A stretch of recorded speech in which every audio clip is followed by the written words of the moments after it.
Hello crafty friends. Today I'm going to share with you 5 cards I've made using the Papercraft Society Kit for May 2021.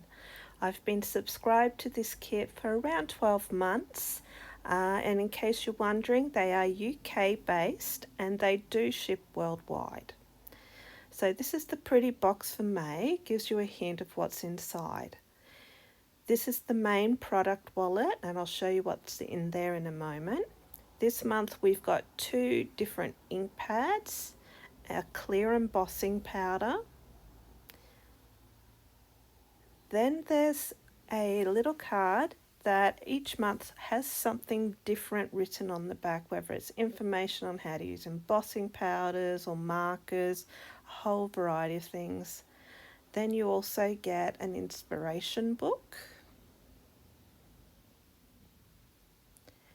Then inside the main wallet here, I'll show you the contents. So first up is a cute embossing folder. You'll see that the center part is raised up and then it's got scattered hearts going down the page. Here are the coordinating dies that go with the stamp set, and there are some standalone dies in there as well. You get pattern paper, so we'll just go through mixed florals, a blue, a green diagonal, a pink chevron, a yellow heart pattern, a black and white newspaper print, a multicolored chevron zigzag, a pretty floral. Then you get plain cardstock, which you can use for your card bases, but I like to use those for die cutting out any elements and for backgrounds. Lots of pretty colours in this month's kit. You also get a sheet of this like a gold hammered foil paper. It's not glitter. Here are the stamps. Lots of pretty images in there and a few different sentiments as well. There aren't dies to match the sentiments, but most of the images have their own coordinating dies. There's a nice square stitched frame. We've got the heart scribble frame, a large smile sentiment, and some flourishes as well. So here's the first card I made. So I stamped out this image, watercolored it in, and then I'm going to take it, oh no I'm not, I'm going to show you the other stamped images that I watercolored as well. Now I'm going to take the image and line it up into the embossing folder.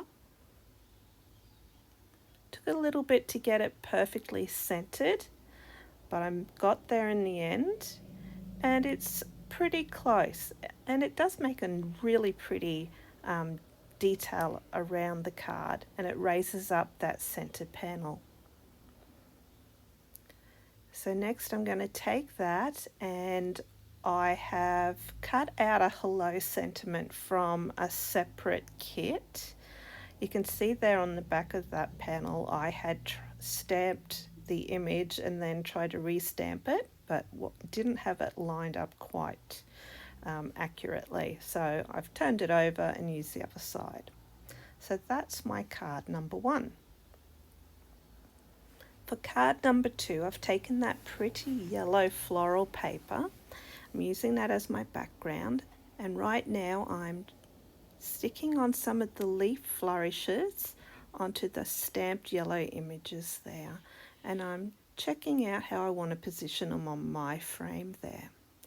So before I stick my frame on, I'm gluing down my background, and you can see I've rounded the top right and bottom right corners with my corner chomper. I've stamped out the sentiment, live life in full bloom, and cut that onto a fishtail banner, using my T-square to make sure I've got my frame straight. And now I'm going to go ahead and glue my little flowers onto that frame. push them down nice and firmly onto that frame that I popped up with foam tape. Give it a second to set, and that's my second card completed.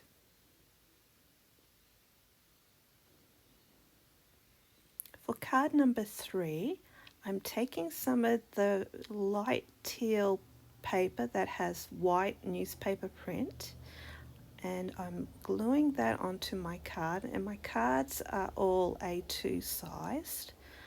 I've got the smile sentiment cut out of the glitter type paper. It's not glitter, and it was a little difficult to get it to cut nicely, I will tell you that. Okay, so I've cut 2 fishtail banners here, one in the dark teal, one in the gold, and then I'm going to decorate my smile with 2 focal images. So I've got my blue flower, and I've got a white and a dark teal flourish, the leaves, and I'm putting them on to the word smile, sort of at the start and end of the word. I had to be careful that I didn't cover the S or the end of the E too much, otherwise it would make it hard to read.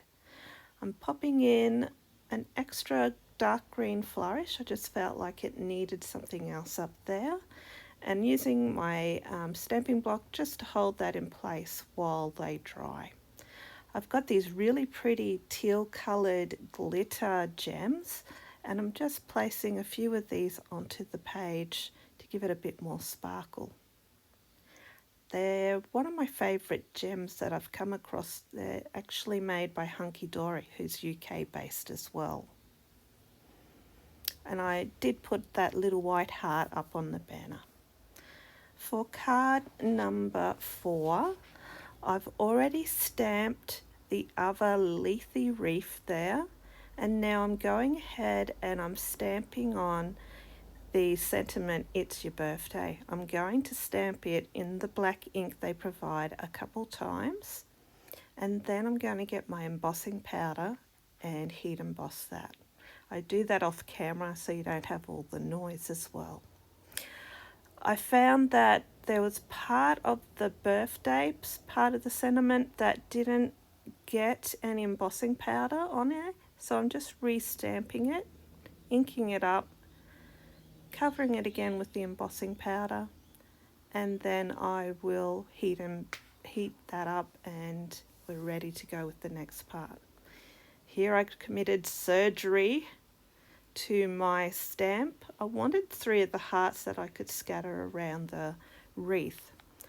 Now I have a lot of hearts there, probably more than I had initially intended, but a lot of those are going to get covered up by the floral details that I'm placing on now. So there's going to be a group of 3 in the bottom right, and I'm placing in one of the stamped and cut leaves, and then I'm also going to do the same diagonally in the left corner. I'm placing a single flower in the top right and a little stem of leaves. I'm now going to place my 3 flowers up in the top, and then I will continue placing the final bunch down in the bottom. I was deliberate in where I placed my flowers and leaves. I wanted to cover up some of those hearts. I just felt I went a little bit overboard with how many I stamped there. And the final flower going on now, down in that bottom left corner, diagonal from the top one there. And to finish off, I've added in some of those really pretty glitter gems as well. For my next card, I'm going to take a piece of the pretty pink chevron design paper, and I'm placing on top a slightly smaller piece of the watercolor cardstock that I have stamped that border image onto, and then I've watercolored that. Now, I didn't like that I couldn't get it perfectly straight along that edge, so to cover up that there's a slight bend in that, I've cut 2 thin strips of another chevron paper to hide that. I've then taken a piece of the lighter teal colour and I've embossed that with the stencil I've just shown you there from Echo Park. I've taken my Smile Sentiment, die cut that out of the pretty lemon yellow and did that twice to give it a bit of dimension. I'm placing on 2 of the butterflies I coloured, and then I'm just going to trim off those excess pieces from the edge there. Then I'm adding some pale pink gems that have a slight iridescence to them to match back in with that background. Now I'm taking that panel and I'm attaching that to my card base, just making sure I've got it all nice and adhered and everything's level, and that's my card completed. I would like to know if anyone else out there is subscribed to this kit, and whether or not you find the products to your liking. Just leave me a comment down the bottom and I'll have a look at that. And I'd just like to say thank you again for joining me, and I'll catch you in the next video. Bye bye for now.